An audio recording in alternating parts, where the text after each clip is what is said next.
Yes. John Moy, Yes. as they Yes. say in Cambodia. John Boy. John Moy. John Moy. Sol Alegría. Sol alegre. Cacao. Enjoy the now. Beautiful. So, born in Iraq, turbulent times, and your parents. Also, Yeah. born in Iraq, they also Assyrian indigenous people of Mesopotamia who come from southern Turkey these days. That was all one area back in the day. The last 100 years, our families migrated from southern Turkey to what is today northern Iraq, and then countries were formed. So we've been there, living, traveling around the world, really from everywhere. All the people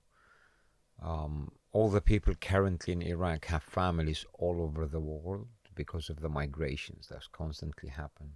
Because of the wars, so it's created something positive as well, that people have created something else everywhere else. Yeah.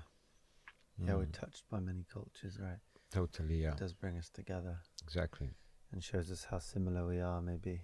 Totally, yeah, the magic that exists, and maybe the interweaving collective both this and that. essences, of this number sevens everywhere. Yeah, right. Wow. Yeah, 7. Also in the story of creation, they mention 7 quite a lot. Even in the more modern religions, the Abrahamic religions, seem to be 7 days God created the world, Yes. based on the days of the week. Were you born into religion when you were younger? I was born into religion, yeah, into Christian religion, the ancient Christianity. So as an Assyrian, you were born into Christianity because even Jesus was Assyrian and spoke Aramaic. That's what we speak now, the Assyrian, which is also known as modern Aramaic, Neo-Aramaic. But it's the language of beginning. In Assyrian is Ashuraya, which means this beginning. So, yeah, what was the question? The last one. Yeah, your religion. A religion, yeah. Born into Christianity, yeah. Wow. Yeah. And how did that shape you? Did that, like?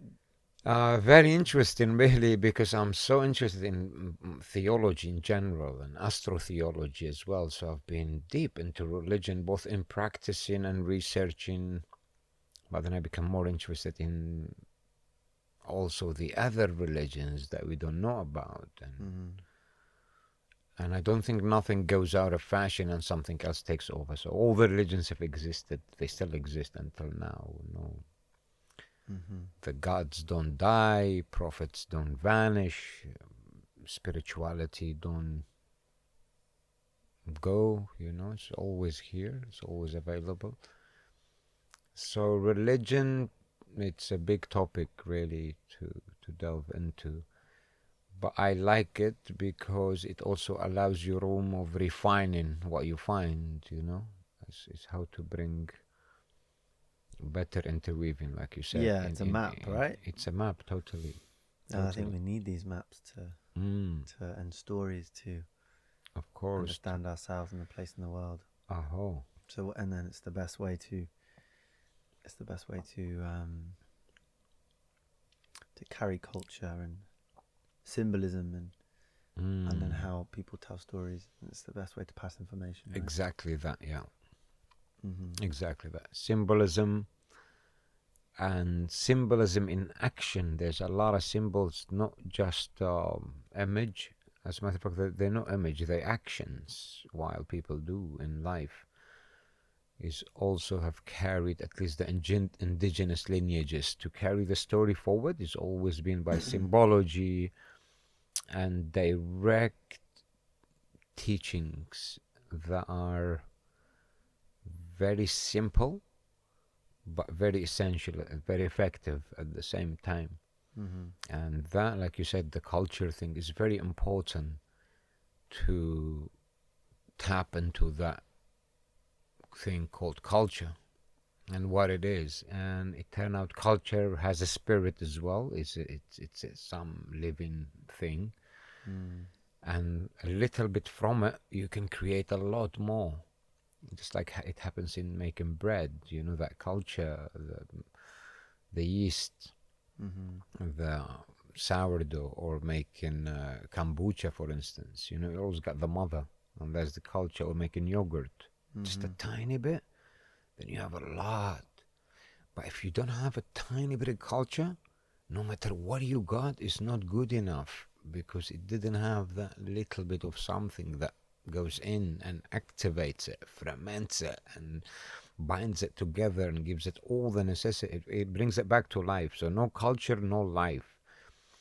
And culture is just the one thing. You can't say the gambling culture or the killing culture, or no. A culture is only a sacred, positive thing. So you can't say the bad love, you know. No, love is always love. It's good.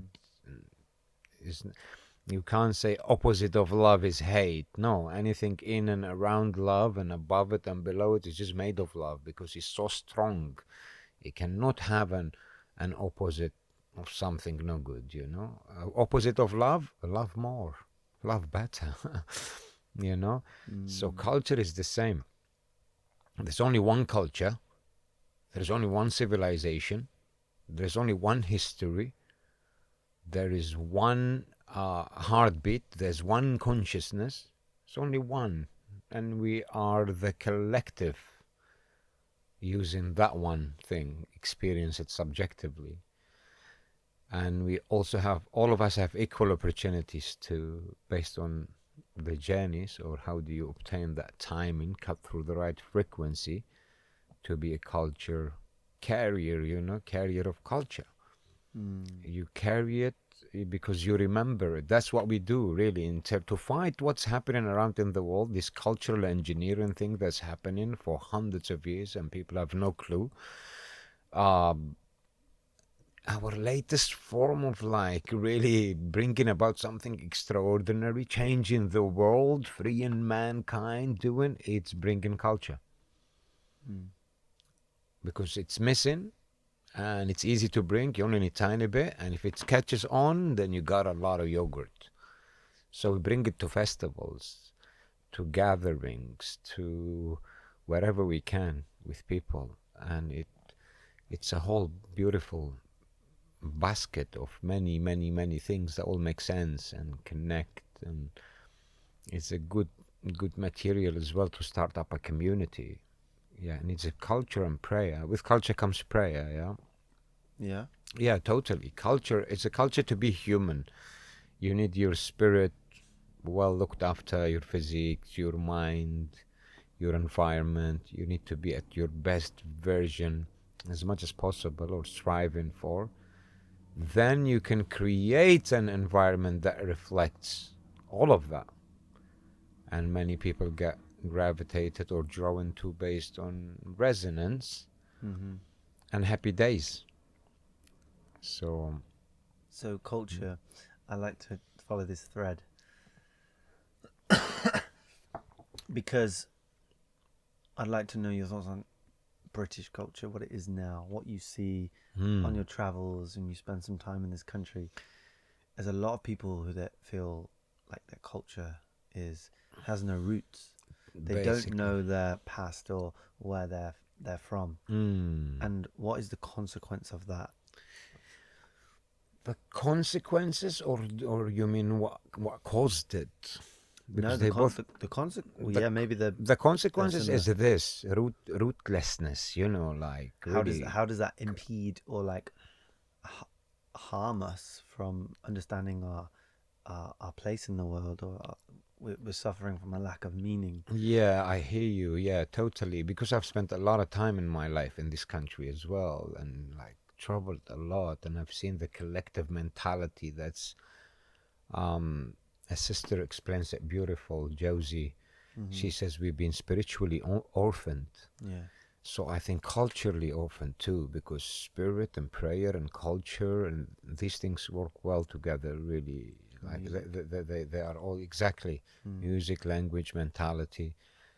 When you're orphaned, then a lot of people sometimes are mentioning something, and they so in this culture, I mean, I say I'm sure you mean the cultureless culture of this thing. They say, oh yeah, a lot of things don't have the culture, and the consequences is no place to return home. Yeah. You're always left starting from scratch. Mm. It's like having no. You're on a field and you don't have your setup with you. Really, that's how it feels like. You can do one day in that tent, then the next day in that, and you get tired.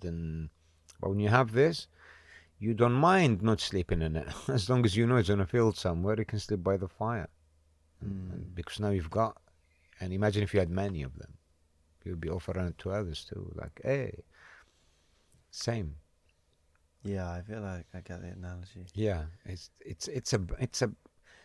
a backup. It's a mother to return to fill your bag with Yeah. goodies, and you go out again and give it. So it's a nice regeneration of everything, abundance. Yeah, a man called Ian Mackenzie I had on the podcast, and he talked about our Western culture is like the nexus feeds off other cultures. Like it kind of needs them to keep this kind of pyramid scheme growing. It takes cultures and it kind of it distills them and just. But well, that's everywhere, really. If It you is look at everywhere. what the civilization is happening, you'll be surprised. You go to Yeah, a traditional old village they're on their in phones. in in in Crete, for example, in one of the Greek islands, Yeah, and you go to eat a traditional food, you will struggle to find a restaurant. You'll be like, "What happened? It used to be all of you guys selling the same old school." They go, yeah. "Ah, sorry, times have changed." You will still find one or two, but also you find all the other things. No, That everything have has the same. totally. So that it's I like the way he puts it. Absolutely, but that's what is done from a positive perspective of looking at the same picture. Is here, for example, the Great Britain and what has made it great, which is really great, We need to talk about the word great. I mean, it's great at going around the world and collecting all the goodies and bringing it here. Most of the time by force, of course, and Yeah. by like. So that is one. Secondly, that has added to it's no longer the way we think it is. Like Britain has gathered all the goodies here, and if you're anywhere in the world, come here. You're just an immigrant, and you're going to be slave, and you walk in this country. It was like that for a long time. Now other emerging forces coming out that is a little bit more decentralized. For people who come from all over the world in this country is a vortex to create most amazing things, and all the wars and policy making and enslaving of humanity is also created here.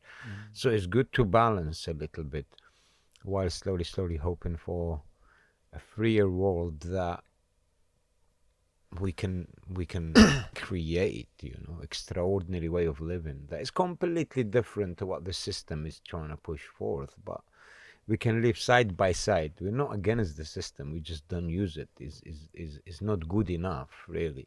So we create another system that flows next to it. It's a lot more fruitful, I guess, more sustainable. Yeah. And it depends on your will. How good you want it to be. Your intention. Your intention. You have the charge. You're in charge of your own system, basically, with other people who are also nurturing these kind of systems. It's beautiful, but no fight, man. No fight, no war. Easy, making life easy, because also the life you're trying to make reflects the way you are. Everything's a reflection. So I don't want to be angry fighting to make it easy going life. It doesn't kind of work. There's a lot of conflict in that. But I just slowly but surely, nicely and easily create the tunnel vision of light. Were there moments in your life when you were fighting? Yeah, a lot. Yeah. Yeah. I've fought a lot in my life, been on the edge of pushing things, really, just to pull capitalism out of its root, like to bring human consciousness up to scratch in any way I can from my side, all my life, really, through music, poetry, travels, and doing many things as well. But I realized, peaceful warrior is the way forward, man. With the self first. How did you learn that the peaceful warrior is the way forward? I think I remembered it. It's always been inside of me. I never had the intention in my life to cause harm or be violent or even to the maximum unfairness that I have seen in front of me. So then there's surely another way. There's another way of dealing with it without compensating too much from yourself by being angry or under pressure. It works better. And the things we're doing, the culture thing, it's not an instant thing. It's like making a good coffee. It takes a while for the coffee tree to grow and you pick the beans. It's a long-term thing, so it's fine if you don't see instant changes happening. We're adding to the mix. We're with the mentality of adding to and collaborating and co-creating as opposed to extracting. Yeah. So you find something, you just add to it and you move on, find something else, and other people find what you've done and they add to it and carries it forward. So where did the Great Kasrani come in? Were you born as a great? The Great Kasrani, I think I was born as a great, but no one was calling me great. And I kept saying, call me great, and no one did. So I called myself the Great Kasrani when I was a magician traveling around the world performing for many years. And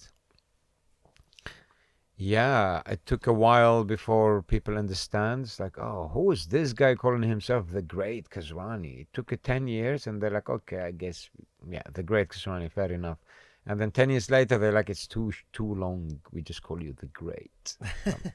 The kids in the village in Iraq be going, hey, the Great, how you doing? Nice, good, thank you. Wow. So what sparked the magician energy? Were you always a very strong kind of manipulative of wielding? I guess so. I could manipulate subjective reality to the other. Do very good hand dexterity and sleight of hand, like close-up magic. I did that for a long time. Could you do some now? I could do some now. I can show you something. But I also have my my playing cards. I thought I'd show you. They just got made after many years of working on them, printed by Bicycle Playing Card Company in America. Wow. Yeah. Yeah, they're nice. Assyrian playing cards. Brand new. Yeah, we have 5,000 of these. We haven't even started to do nothing with them yet. Nice. We just finished this project. I guess I can show you something with these. Yeah, and it's a new pack, so... Yes, please. Let's see. So they've not been tapered with. Yeah, it needs a knife. Oh yeah, not been tapered with, for sure.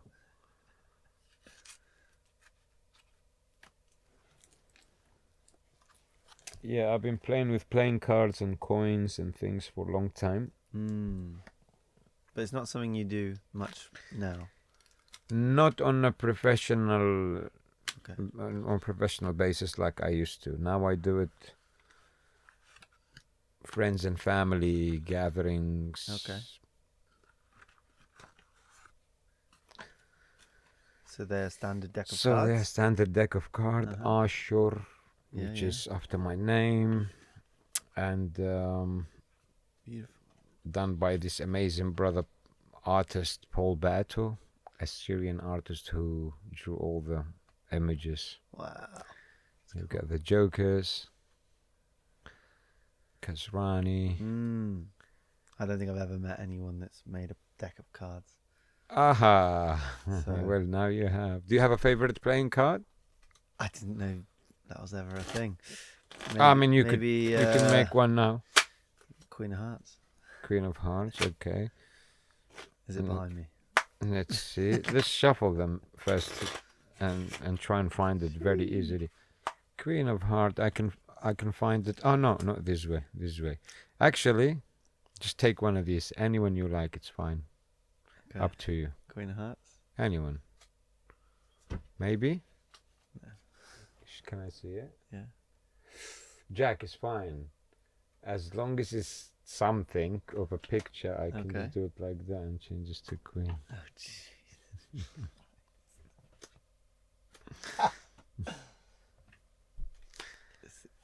jeez. Okay, take any card you want. Anyone at all, doesn't matter really. That was the Queen of Hearts. He just turned that into, by the way, rubbing it on his Again. back of his. This is great for the Anyone. audio podcast guests. They're just gonna have to believe, and then go on YouTube. One more. Anyone, really. Yes.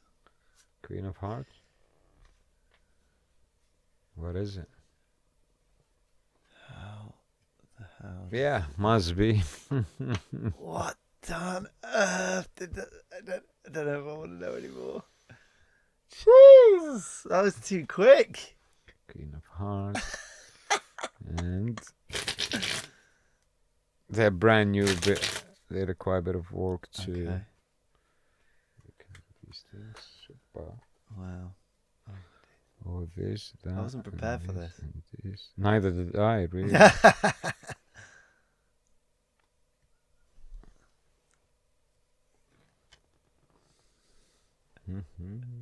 This is the middle card.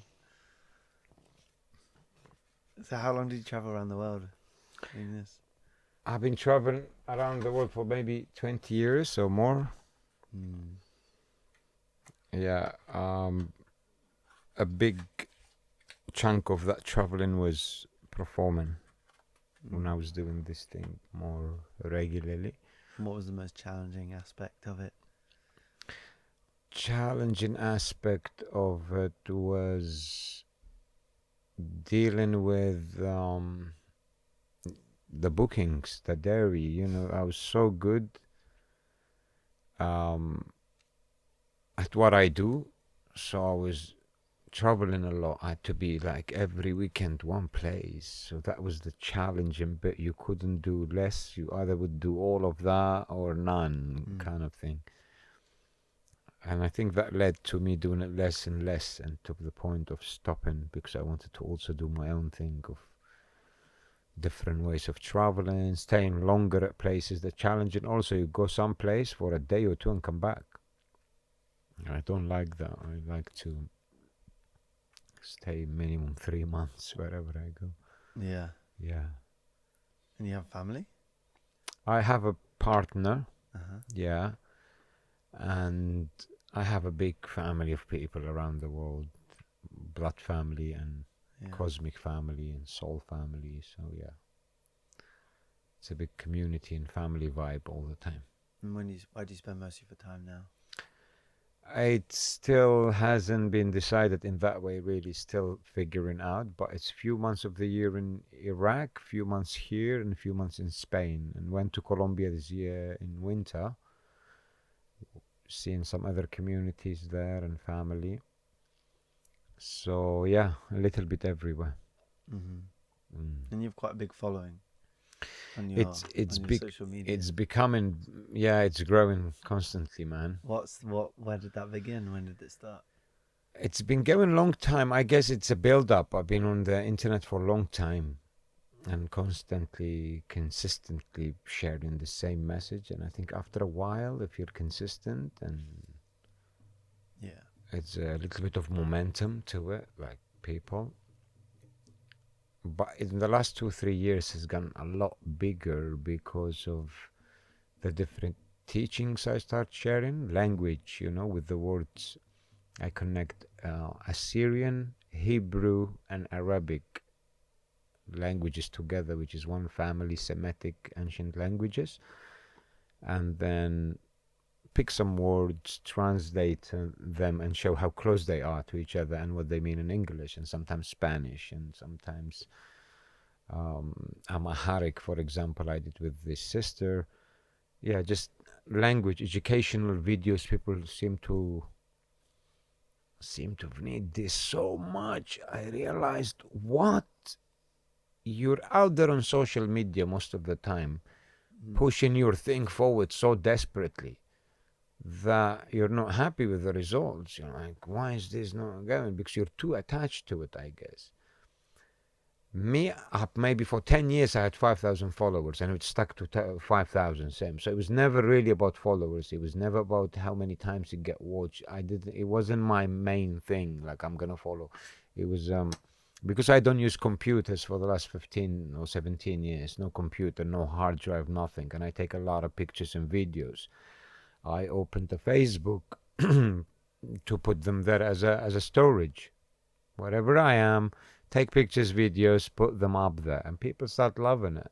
Then maybe 10 years ago, I made an Instagram and start putting there because I like the layout, how all the pictures they would keep it for. Literally, it was just for me gathering my things here. It was never for, I don't follow no people on social media. I don't use it. It's not my source of knowledge or inspiration, or internet is not anymore, at least. Um, and then I realized some of the videos start going viral for millions of views in 2-3 days. And like, okay. And what were they? What were they about? What was About language, about sensitive cultural topics, about the things that no one talks about like tongue-in-cheek things, about the elephant in the room, about all politically incorrectness, like really live and direct. Boom. This is how it is. And videos can be 20 minutes long or 20 seconds long, and people love it. Nothing has changed. Not that I make more videos now that people love it, or I make same content as the one that people love the most either, really. I just like to leave it completely to the feeling of the moment. I love cooking. I make a lot of videos about cooking because I love it, really. I love cooking and making videos, and I love making videos about cooking. So it's like happy days. I do that. Some music is a great opportunity. The music is getting out there. Last year, in this field, in a caravan like this, we recorded music with Drew Walker.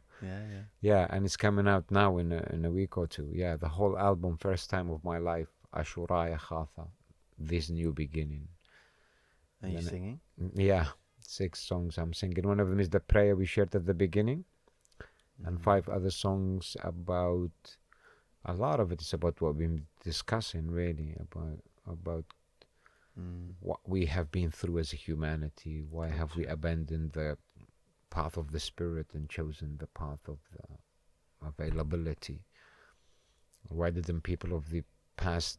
Why did people of the past not get sick? Why they were healthier and lived better lives? And it's all in the song. Why this? Because of this or that? It's all like questioning. One of the songs says, even though we don't have money, we have a big heart. Even though we don't have big full pockets, we have a happy heart. And another song is about sitting by the river and remembering the pain and suffering of the world and questioning. But they still can't take my soul, they can't hide my sky, they can't steal my moon, they can't wipe my name, they can't unroot my roots.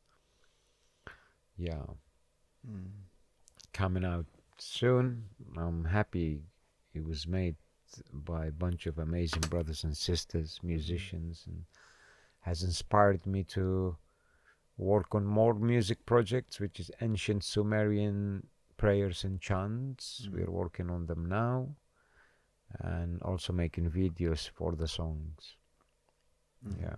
I saw you making a video, because we should name where we are as well. We are of course. in the van, the podcast, but we are at Love Jam, which is a conscious, sober festival in the UK. Beautiful. Yeah, exactly. And this is the aftermath. People still on the land. I saw you making a video at the festival. Was that going out? Will you post that? I can't remember. You were walking around and or maybe that you were FaceTiming someone or something. I've done a little bit of everything. FaceTime, not sure, but maybe making a video for someone that loves something, a friend of mine that I send it to. But I've made few videos that I'm gonna make something out of. Everywhere I go, I make some videos, and then it's not necessarily I'm gonna make something out of, really. If I'm ever sitting and like comes to my mind, I've got the footage, I bang them together, post instantly. Mm. Yeah. And I got a brother that helps me with the subtitles, so he's always trying to make the video a little bit educational, entertaining, worth a while. And this is the thank you for the attention of the people. I value attention, really, people who listen and stuff. So always questioning whether what I'm doing is good enough to match the respect uh, of people watching, as supposed to get them in there to watch something and there's nothing to it. You know, that would, and this is the other reason that I'm never a big fan of followers and growing pages online and making bands or making music. These are not my things, really. I like simpler lifestyle based on peace, love, and kindness on a field somewhere. But I'm happy it's growing because it's for the right thing, you know. It's like bringing conscious awareness, indigenous, historical, cultural, amazing ways of sustaining life. You bring in this and has some sort of um, interaction, I would say, like an excitement that people want more. And this has been encouraging to. Is nothing easier than doing exactly what you love doing and everyone else loving it. You know, it's like happy days. I didn't need to like walk 2 hours up the mountain and do some chopping and film it because that's what people love, you know. It's like, no, I was just there and didn't do nothing, just said that one thing. But I also got a signal that I must do it. And this is the other thing. Listening. I do not make videos because I want to make video or something. No, I'm sitting and it will happen by itself. You know, I'll grab the phone and make a video. And what do you make of the festival? These festivals in the UK? I love the festivals in the UK. I've always loved them. All my life I've been at festivals in the UK. I'm happy these 2-3 festivals have come about these later years. It gives me a reason to be back on the fields because I've done really from festival industry. When it started becoming industry, when they start becoming commercial, a lot of people come in. I got older, I grew out of it and started doing other things, more gathering, longer. But now that I'm here, I can see what it was and what's become. And Love Jam, for example, is a good one. Calm, and we did the Sacred Earth also on this land of crops, not shops in Glastonbury. They are good, and it's leading up to making something that is not, I wouldn't say better, but different, that brings all the old school amazing festival mentality back. I think we've lost it altogether. Things have become super commercial. I think people have lost the meaning of a festival. We all go to festivals without realizing why did we originally came here to do what. That has been lost, and it's very I feel for the generations growing up now into like buying ice cream for £7 and it's okay, or £8. It's like, what? Well, they can't afford a house. They might as well buy an ice cream. Buy an ice cream, yeah, that's £7. easier, cheaper than a house for sure. Yeah, so it's becoming a lot like that. It's almost like blueprinting in that concept of you can't buy a house. You can't afford to buy a house. Okay, come to a field. Well, you can't afford to buy an ice cream one day, you know. So how did festivals used to be in your experience? I think the festivals were less about selling, less about getting things out of it for yourself. Everyone's got a product. Totally. Everyone's Everyone is got a like, you brand. meet someone, it's like, hi, how you doing? My name is, where is your shop? Here. Yeah, everyone's got a product. Everyone's got something. How about this? Are you willing to come with me to a festival, work hard, spend as much money as you have, and make people happy and come out with nothing physical, you know, and not sell nothing whilst you're there, and not think about economizing on anything. There's very few people left out there who do these things, you know. Get out of your way, spend all your money, buy all the things you need to bring it to a festival and create an amazing time for the people, because that's your opportunity to do that, right? You can't do it everywhere else. So this is what we're bringing about. It's leading up to possibly next year, and I think it is. We're putting up the festival. Return to the Mother is called, where there's no selling, no buying of any kind happening inside. I think the UK needs something needs like it, this. needs it, yeah. And it's not gone like, okay, let's plan it and do it now. It's been open for the last 20 years. I want to do it, and only now next year, few festivals are not happening here. So we're thinking probably there's another confirmation from the universe that we should do it. Okay. So what would be the exchange, or people come and like It is half of it people come and exchange in their own way, and the other half people could support the vision. If people were to pay one-time fee, you don't need to bring food, you don't need to bring a tent, you don't need to bring nothing. We got it all sorted, like teepees and yurts, serving chai and cacao and coffee all night long, all day long. There'll be restaurant, kitchen that we all cook together and eat together, but many different things happening, all open for you to enjoy. Free massages, free yoga lessons, free. Everyone has packed their bag with gifts to come and share to this amazing cause to sustain it. It's very small and it's decentralized. It's a communities festival. From this gathering, we select the people who want to voice or facilitate for the one next year. And it's not gonna grow, and it's not gonna be. It's only gonna get more amazing each time because it's based on what you bring, not what you take.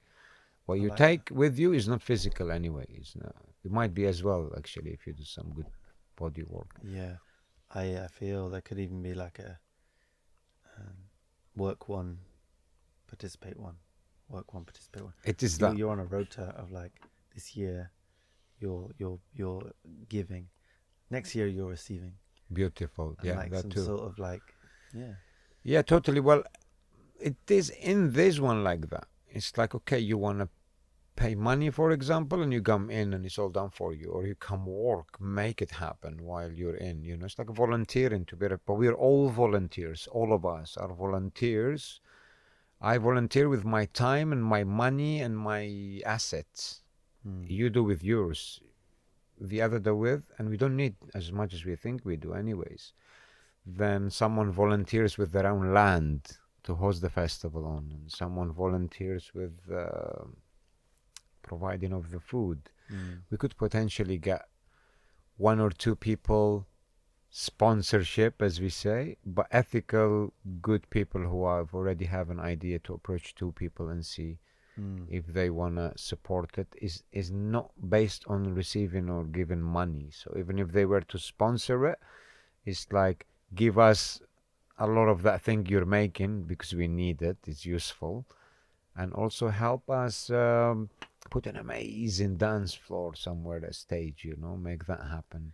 That sound system. You know what I mean? Yeah, and everything that goes around the sound system, for sure. Yeah, what is in the minds of the modern day humans that is, I don't like to use the word corrupt, but there's an eroding of our maybe our essence to just be and to give, and there's this disease or some adaptation in the last many 10 decade or so where we start to become trapped in the prison that we've made for ourselves, but we can't see it from inside. I think about this a lot with culture and how we create these systems and then we live within them, and we can't necessarily see the walls in which we are surrounded by. So an example would be that I'm a brand, and everywhere I go I'm representing my business. Sure. And there's a transactional culture. Very much so. And I think it's not things in our mind, but the programming, the embedded repetitions of physical thing to become also like a software in the neural pathways of the brain to have kind of like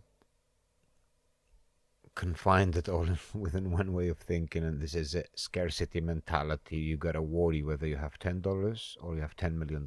You gotta worry same scarcity mentality, whether it's enough or not. Yeah. And you gotta be dependent on many things that will also be vital for you to be at wherever you are. You want to make a lot of money, then you're going to jump on trains a lot. You're going to use these systems. You're going to use that. So it's kind of package. And I know what you mean. Everyone then, it's a transactional mentality. Everyone is a brand. Everyone is a profile. Everyone. But then who to? Imagine if we're all salesmen. Where are the buyers? Well, this is what I talk about. You know, it's like, so what I've done, I don't buy or sell. Yeah. There's this people training people to train people. You know what I mean? There's someone somewhere, I guess, doing nothing, but many other systems have been working the way they've put them there. And maybe they no longer need it, but it's good to keep their business. You know, there's many things done in the marketing and advertising that are very sneaky, you know, very like to keep certain things going and certain things never coming to the surface. So we carve in gifting economy in all of this. Because people start saying at some point, like exchange, they call it, I guess. Like, you give me this, I give you that. But that's also create many imbalance, and it doesn't kind of flow, because if you were to give need for need, let's exchange need for need, that's amazing. I need this, you need that. Okay, it doesn't matter how much does this cost, how much does that cost, you know, or what value is attached to it. You need it, you take it, I need it, I take it. This is beautiful. But if the exchange is agreed upon, it's like, you want to exchange this for this? No, I want to exchange that and that for this, you know, then you just like buying really and selling. It cancels humanity. It cancels something to treasure. If you buy something from someone, you never remember where you bought it, or you just know you bought it. Selling the same. But if somebody gifted that very item to you, you probably remember it all your life. Same item. Or lesser of a value item. You will remember it, gift, so beautiful. Why? Because it's not done so much. So it's become super rare. You should have always been gifting the blessings, the hugs, the love, the food, the drink, the time, the attention, you know. And it's very difficult now to move from that mindset that you're saying, transactionary, into a free, more abundant world of giving. Let's give. No, because you're missing one step, the receiving step. People haven't learned how to receive because no one has ever gave. Everyone was wanted to take. If anything, people have become protective against the one coming to take. So you're always thinking, I've got this and I'm going to protect it, not be to take, and you're not even allowing room for someone to come and give me something to receive. And when they're given to you, because you've never experienced it, people reply sometimes when I go to give them something, are you sure? I'm like, dude, are you sure you're a human being? Because if you were a human being, you wouldn't ask this question.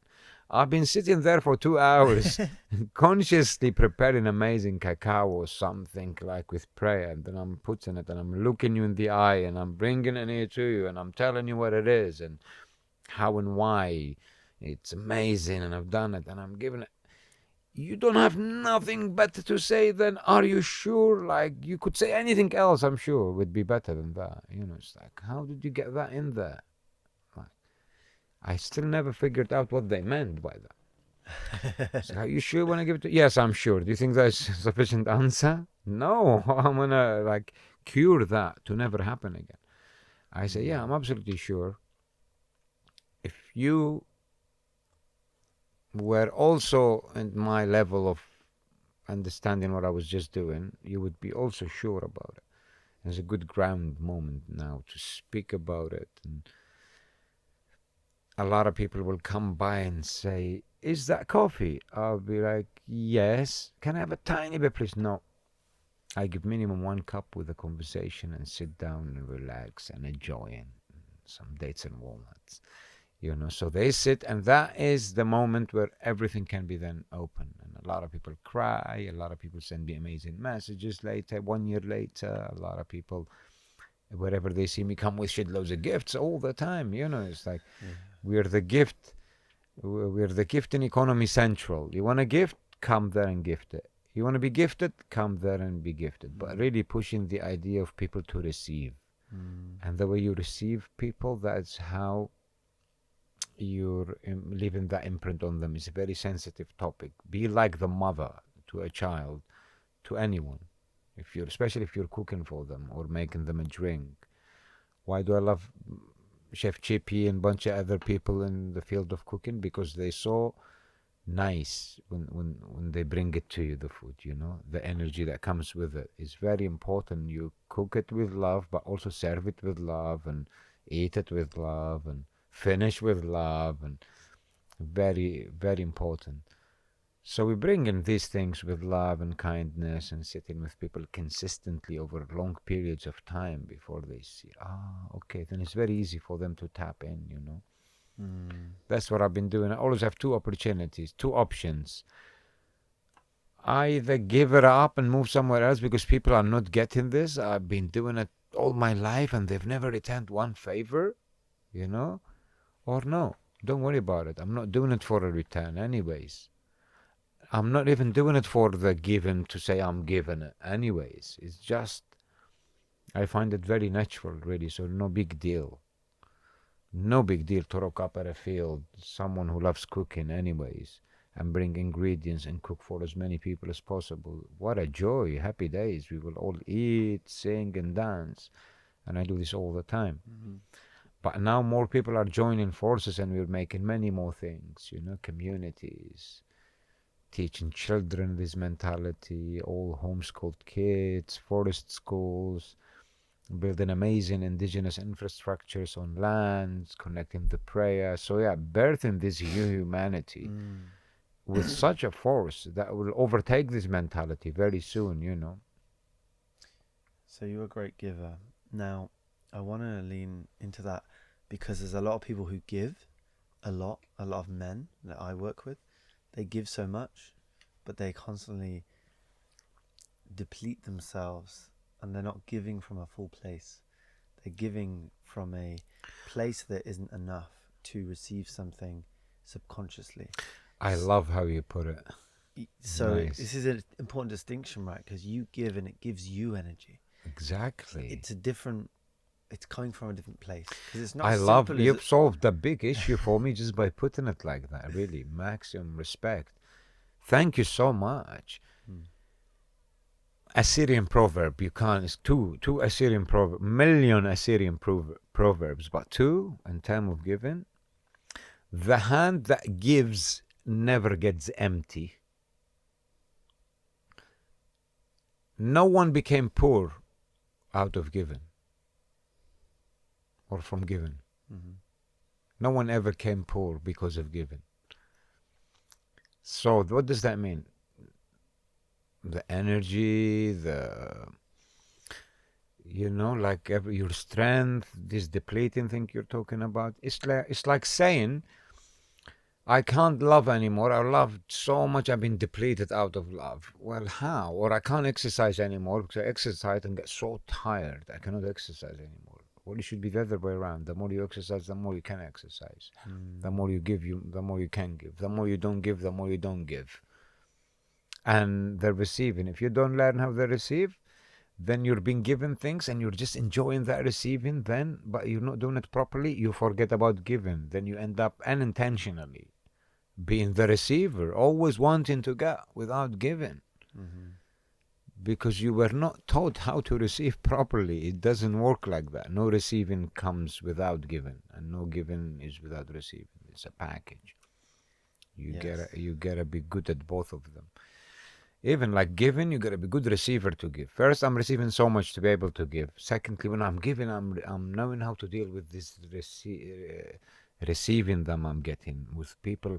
Half of the time, people don't know what to say or do because they don't know, you know, or they will look at you in a different way a little bit. I can see they like, who's this guy giving me everything I need and want?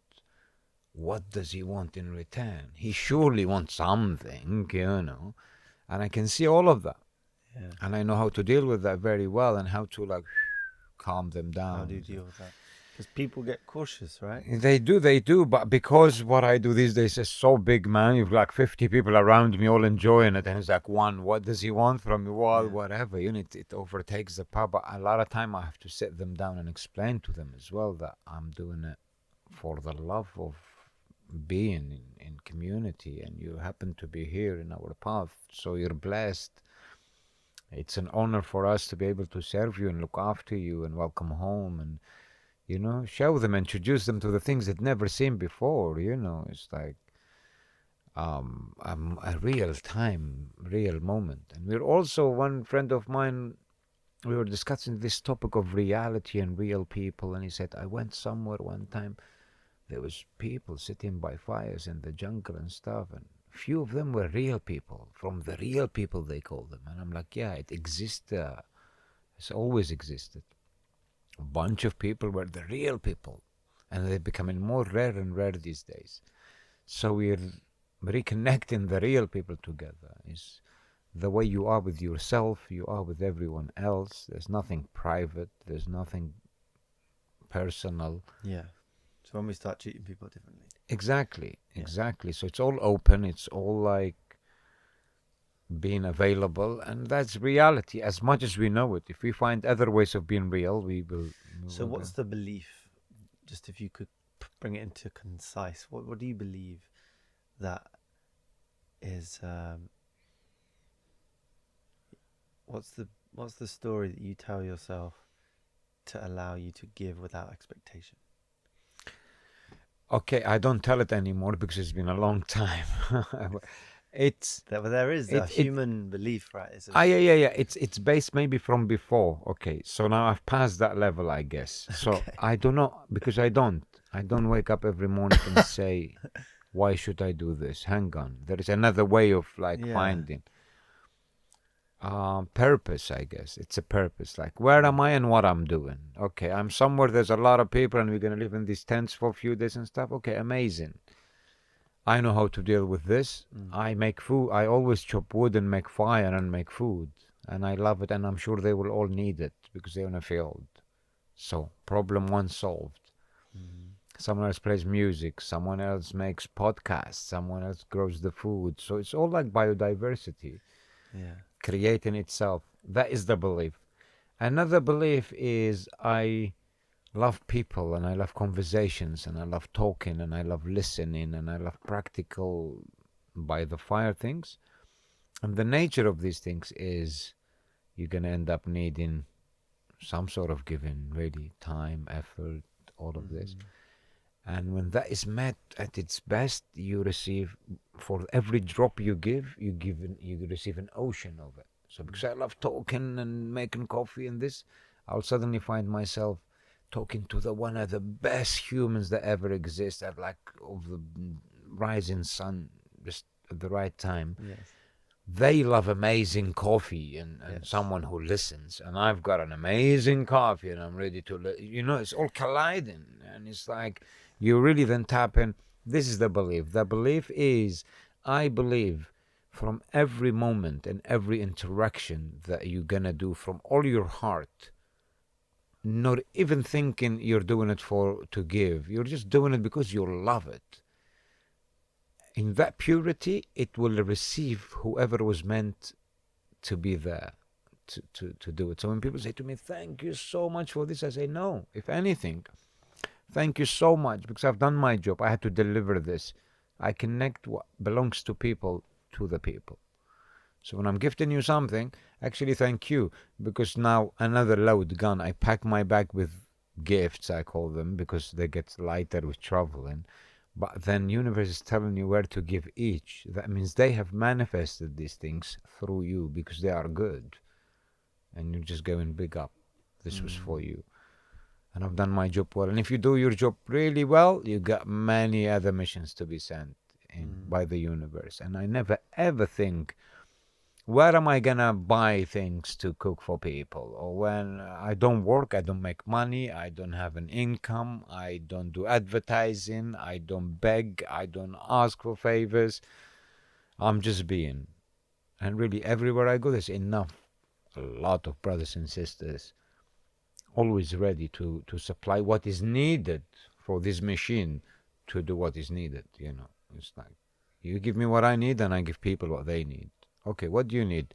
Few boxes of domata, lots of eggs, 10 loaves of bread, these spices, this olive oil, this. You're like, done. You got them. The other brothers brought the grill and the wood and everything, and I'm like the knife guy and chopping, and families gathering. So we've all together made it happen.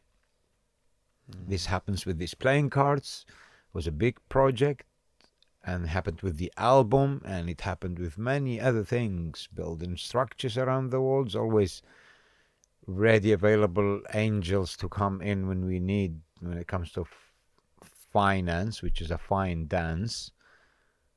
People make it happen. So even with the money world, it's easy to make things happen if you're in the right way of manifestation, which is decentralized, non-personal, for the good of all, is always available to tap into. What's your invitation for people that are listening that want to get more of a taste of that way of living? Because I resonate with this so deeply. I knew that I wanted to have more meaning in my life, connection, purpose. And I looked around and I was like, who are the people that are really feeling they have a lot of meaning? And it's the people of service. 100%. It's embedded in our humanness. Exactly. For whatever reason, it's like there's no selfless good deeds. It makes us feel really, really good when we give. This is true. Absolutely. So I was realizing, it's also like you go to the town center. This is was a big realization. I was like, I'm not actually welcome unless I've got money. Basically. This is it's like just something that floored me. I was like, oh wow, this is the nexus of our culture, and it's you're not actually, no one really wants to give you their time unless you're going to pay them some sort of thing. Totally. And very different in other parts of the world, of course. It's actually easy to be alone here, not so much in other places that I've traveled. It's very different. People talk to you, people inquire. But to come back to that, if people want more of this, is it as simple as giving? I'm just going to give, I'm going to give more. Or does the vessel need to do certain things to become more purified? Totally. To then start giving from the right place. Yeah, I think it's mixture of everything. It's mixture. It's a preparation to given from the right place, which is from the heart, really, to make it even easy. Don't think about it. But just giving by itself, I've seen people like they wanted to give and they don't know how to give. They get stuck with one thing. They don't know how to share. They think in the idea of sharing one cucumber is to put it into 30 slices and give everyone one slice. I've seen that happening, and I had to sit people down and explain what gifting. Suddenly Everyone gets the same amount of, yeah, that's not gifting, that's not giving. That is some calculation based on cultural, political correctness and fake evenness. And no, if one person loves to eat the whole thing, yeah, please, that's how it should be. So refining way of giving and seeing what else comes with that. For example, you don't need to think how to give if you're a community-based human. It's natural. So you learn about coexistence, I would say, living together and appreciating the other, them and their happiness and their sorrow and their worries, accommodating for all of that, just to feel the other human. And within that, it teaches you a lot about giving. But yeah, be a bit more social and community orientated, and gatherings and caring for the other, of the comfort of the other, genuinely interested in the story of the person in front of you, is willing to live life the best way possible and also share it, because the sharing life makes it best way possible. The very life you live, if it's shared with other people, it will be better than however good it is now, you know. It's in instantly. The meal you're eating becomes nicer when shared with someone, same meal. So you eat alone or you eat 4 people, experience the food, everything becomes nicer with people. We've learned these personal practices, and unfortunately we've gone distance from it. That's why it appears to you saying to me, what do people, if they wanted something, how to do it? Really, it's not how to do it, it's how to go back to it. You know, I say to people sometimes, just look at your mother or your grandmother. How is she? Copy that. Or you say, oh, my grandmother wasn't that generous. Okay, her mother. You know, it's like if you just followed the mothers a little bit and stop somewhere and look at their life, they were of service to the other all day long.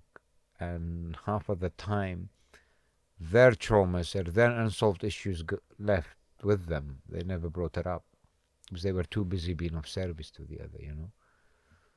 I know a lot of these cases. It happens more around the world than here, really. People who haven't got married to look after the parents sacrifice their life to look after the parents when they get old.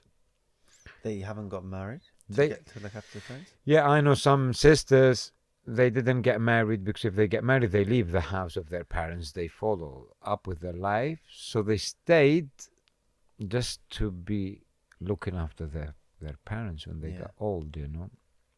Because we don't have the system. You take your parents to an elderly home and they look after them. So some people, that's a service to the other, that is. And a lot of people devoted their own life and what they wanted in life because of the good of the other. Could be one person or a community.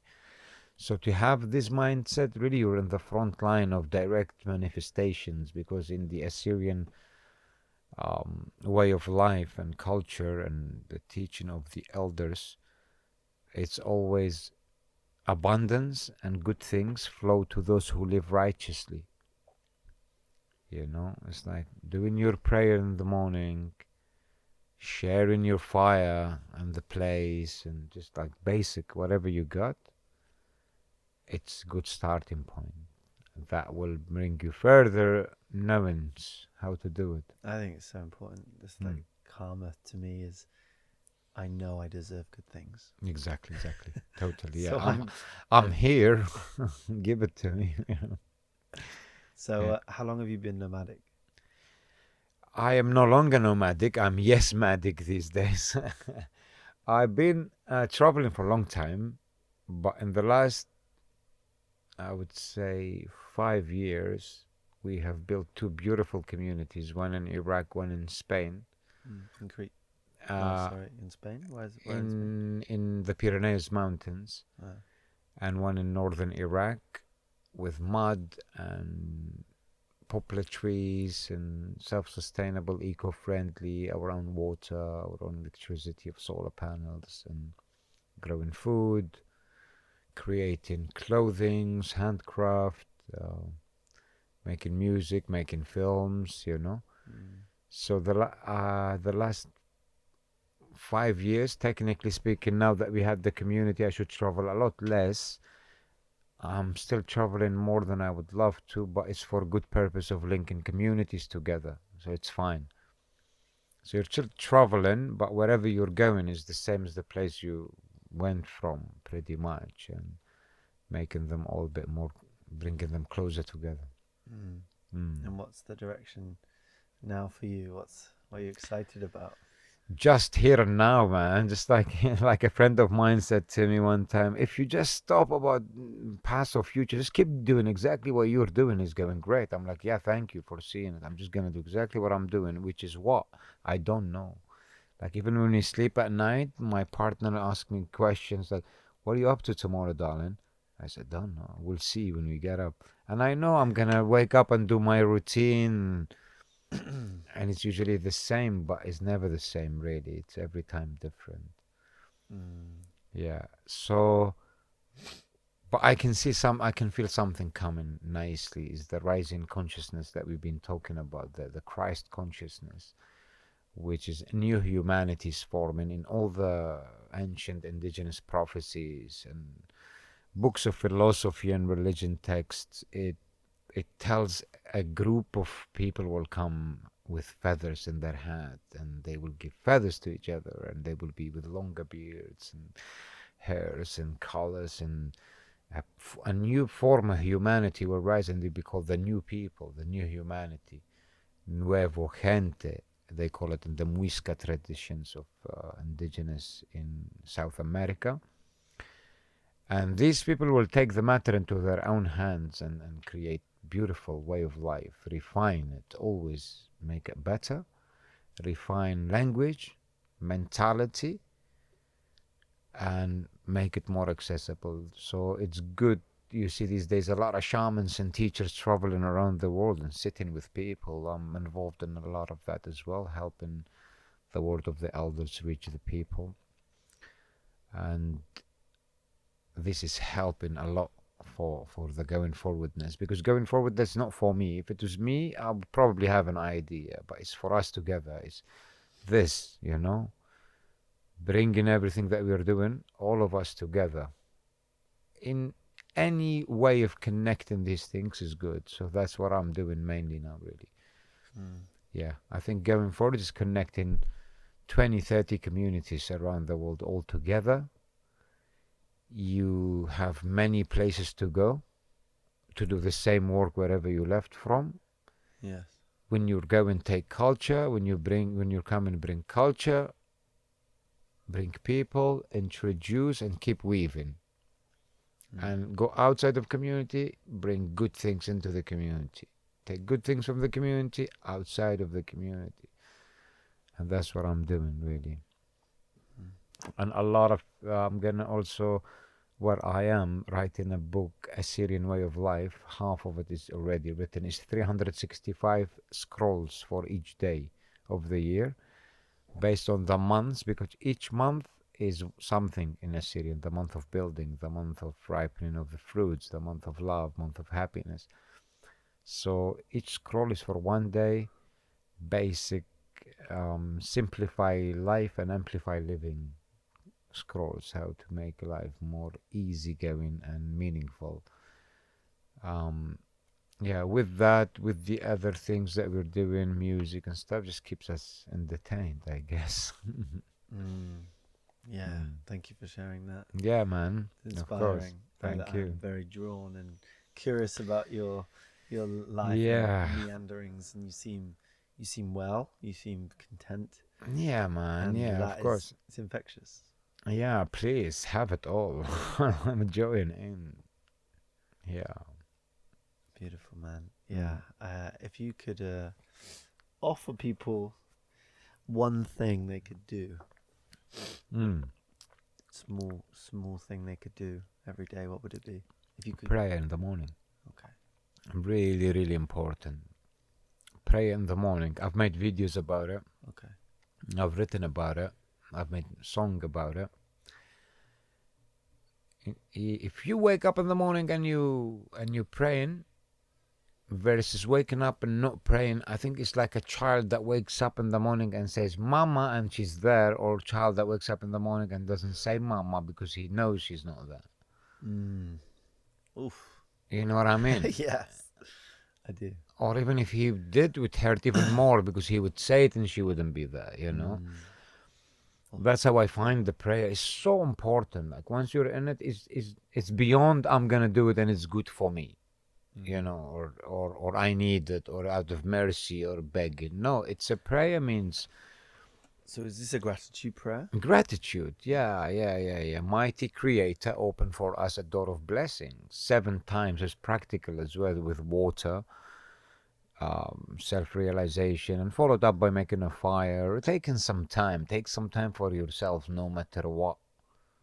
Like really, you sacrifice your comfort for whatever is needed. I'm never, ever gonna be rushing to this podcast and not do my practice in the morning. No, I'll wake up 6 hours before the podcast if I have to, or not sleep. to make sure the prayer is taking the time it needed, is not time restriction, is nothing. If that is done correctly, then everything else in life that you were busy trying to chase, you don't need to. Because now you're working inwardly. Adjust the internal to cure the external. If I have a problem out there, I fix it from here. And prayer, it's not that I'm telling people something good they can do. It's I'm telling you where you're going without prayer. It's impossible. You can be an atheist and have a prayer. You can be a religious and have a prayer. You can be whatever you want and have a prayer with yourself that brings you on the path of righteousness you want it, or path of the spirit, or path of the mind that you're making. If it's beautiful, it's intentional, then it has a prayer. Prayer means the reason for consistency, the reason for accuracy, the reason for permanency. You know, with practice, things might become perfect, but with prayer, they become permanent. You always got it with you. No matter what, you resort to prayer. And there's more to it about people who pray religiously and devotingly for years and years and years and years. Was more than just a personal relationship with the divine and I do it and it's good. No, because it puts things into order. It makes meaning out of what we find in front of us, you know? And always brings you one step closer to yourself, to your path, to your God, you know? Always, Yes. always. Inconvertently, like it's kind of as within so without, Mm-hmm. as above so below. But it's doing it the other way around. It's not actually for you. It takes something outside of yourself. Giving it is a devotion. And I think that is so important. I was asked the other day of like, what's the common theme of everyone on your podcast? Well, what do they have in common? And I was like, good eye contact.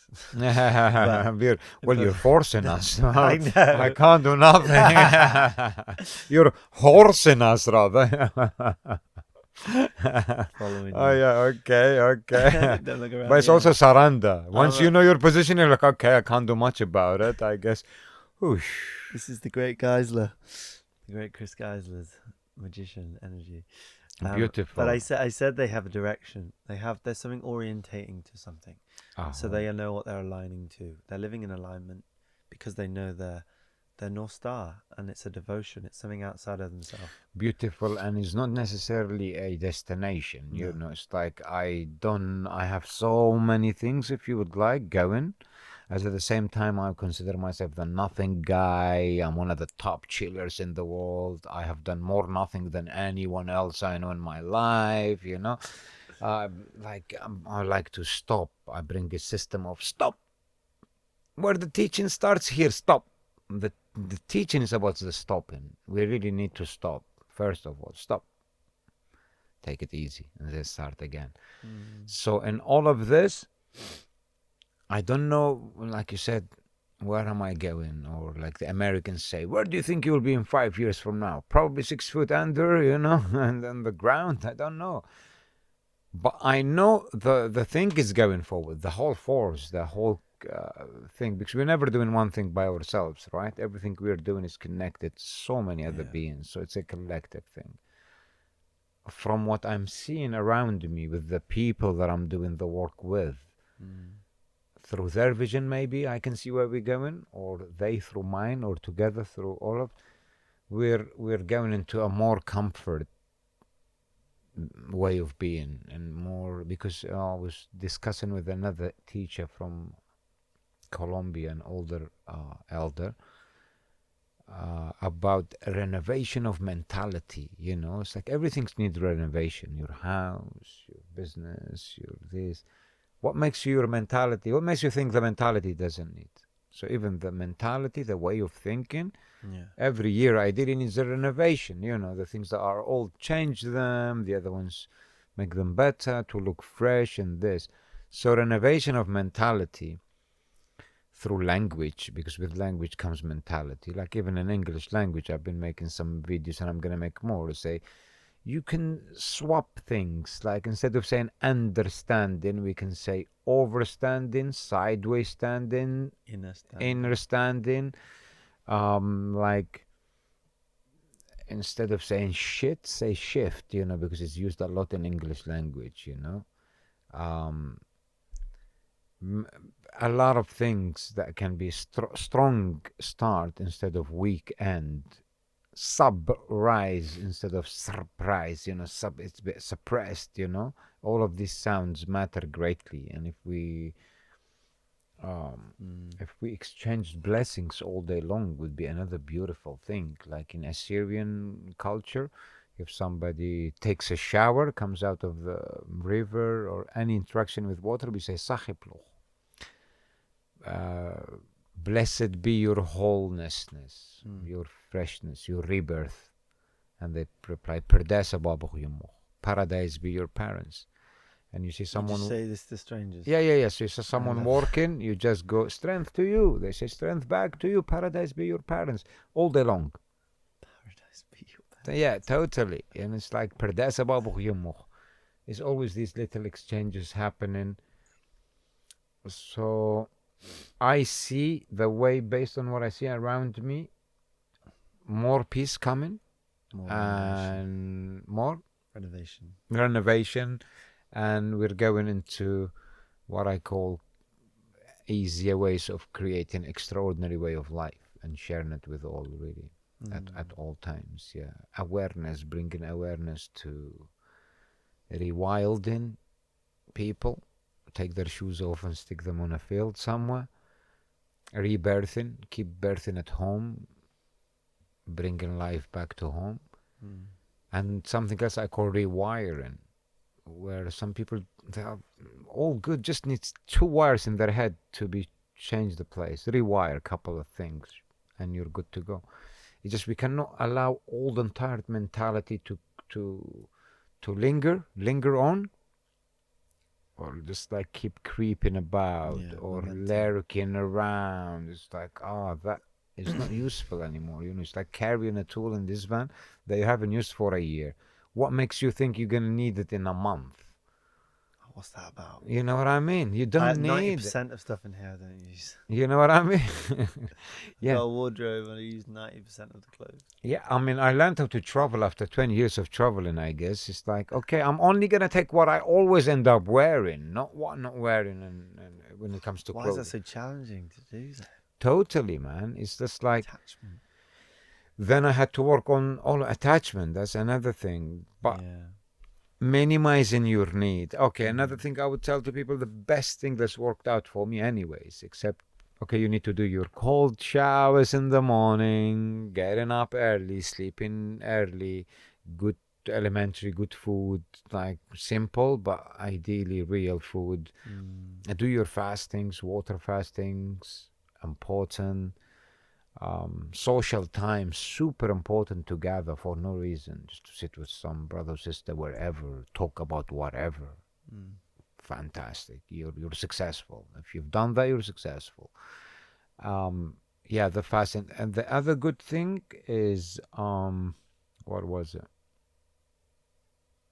To do. Completely kind of slipped. Oh yeah. No, if it's important, comes back. If it's not important, if it doesn't come back, it's not important. If it's important, comes back. It's find out what are your needs on a serious note. Wake up in the morning if you need a week or you need a day. Usually you should need 1 day, but if you need more, to write your needs the moment you get up until you sleep. So the regular needs, like mental, emotional, physical. Yeah, totally. You write them all down. And that's your list to get it. And this is a big one because a lot of people don't know. You will be surprised. People come to me and say, I need this. I say, you don't need it. They say, why? I say, I don't need it. Why you need it? If I don't need it, I think you don't need it too. And the thing you need, I might need it as well. Please tell me, because... And quickly I realized, no, you guys want it. Or you want to need it. So it's always covered with a want, covered with a need. Because if you say, I need it, people sympathize with you more and probably not judge you on it rather than say, I want it. There's a lot of different schools of thought on this, because needs are very objective. Mm-hmm. Really, we don't need a lot. We Exactly. can justify our needs. Totally. Actually. But our wants. This Different. this is you for to the side, right? Or want to need. Yeah. A lot of people get into that, wanting to need this and that. I need this and I need that, and that's a way of getting it. Mm. I think it's in the because when we're children as well, if you say to your mother, "I need it," it's different than wanting. You know, wanting may or may not get it. Need is instantly supplied for. So write your needs because you're gonna be the one supplying them anyway. So go harsh, go like hard rather. Write them and see how you're gonna get them, and slowly you realize I don't need that, I don't need that, I don't need that. Write you and then bring it down to the minimum. What can you remove without ruining your day? Yeah, okay. You get what you need, you supply it, and just you work on that. You know what you need in life. No matter what, I need this, and I have them. I've taken care of my basic, most important needs. And then you build up. You don't sit and think of all of your life in one go. It was never designed like that. You don't sit and think about your past, present, and future for one day and one organized life and make a plan. No, life is big and it doesn't gonna finish tonight or tomorrow. So take it in chunks and allow room for change and change in your mind. And yeah, another good thing, if you wake up in the morning and you're not feeling it, change your mind. If you think you can't, change your mind again. And the good thing about changing your mind, you can do it over and over again. You don't like the situation, change your mind back to where you were.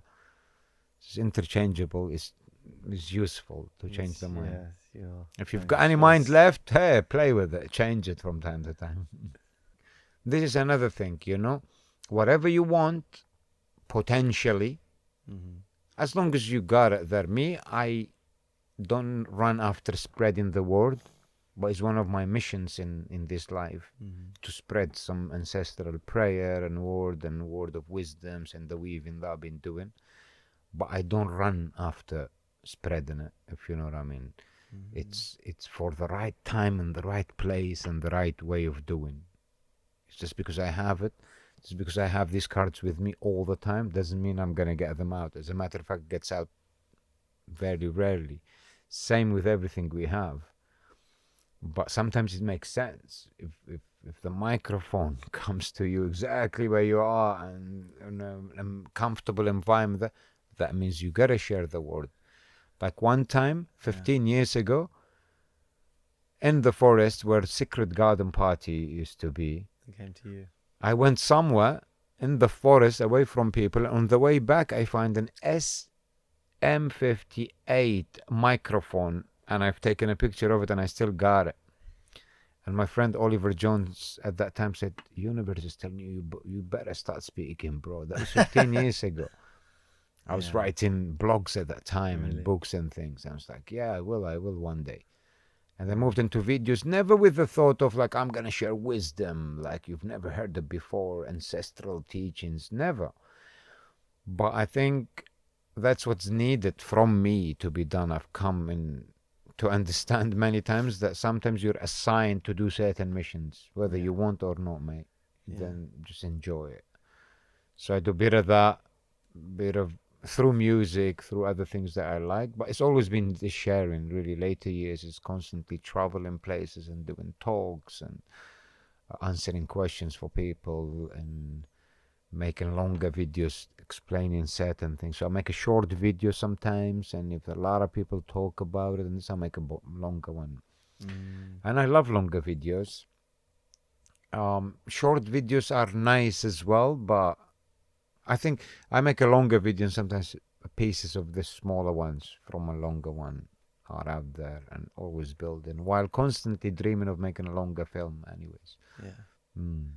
That'll happen. Yes. You're going to find a film camera on the floor. Yeah, 100%. Of course. Amazing. Thank you so much. I mean, we've met twice and I love our connection already. And of course. It's, I'm here for it. And I'd love to support you in any way I can. So. Likewise, man. Likewise. Always ready to help and support all the beautiful things that people are doing. You, one of them, of course. And I'm amazed with your dedication and lifestyle, man, and minimalism. 1,000 days in the van. You did 1,000 days in 1,000 event? over, Wow. yeah. Podcasting all around the country. That's beautiful, man. Yeah. Wow. Yeah, I'd love to hit the road one time with you, maybe. We go to the other communities and Yeah. some amazing people there to also bring on the show and play some music. You sometimes do outdoor as well? Yeah, possibly. Of course, easy. We just press the green button, everything comes Exactly. up. I'd like to make a Amazing. van that has like a pop out and you have like a stage and you can just You're living my dream. That was my dream. I was gonna do that stage and everything, and the other you can half to be serve kitchen. food, Yeah, you can play music, DJ, you know that. vinyl. We go. Yeah, just You've pop got the some sound system. license to drive. Yeah, Amazing. I'd love to go. It will happen. Version 2.0. All right. Yeah, for sure. Beautiful, brother. Let's wrap it up. Thank you. Bless it up. Thank you so much.